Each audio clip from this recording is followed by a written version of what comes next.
Gardening Your Mind by Jerome Decant. Copyright 2001. Rev 3, copyright 2020. Introduction.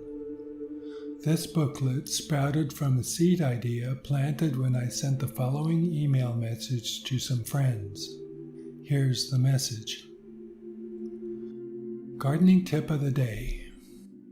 The mind is a fertile garden, ready, willing, and able to grow whatever is planted there. We must consciously plant thoughts in our garden so that what we plant grows to maturity.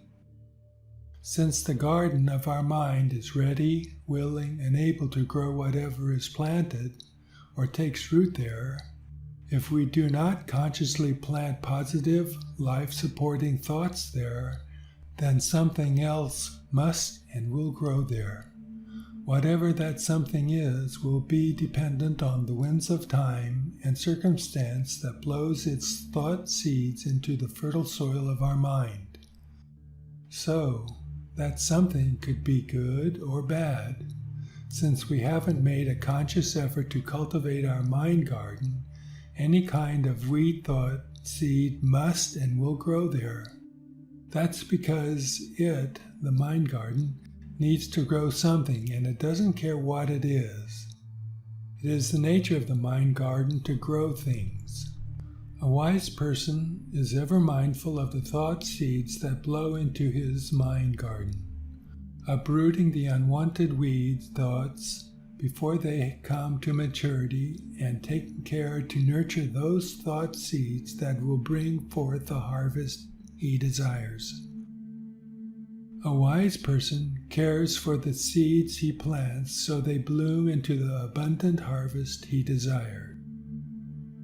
A foolish person takes no care of the mind garden or the thought seeds that blow into his mind, thus letting whatever thought seeds that may come take root there.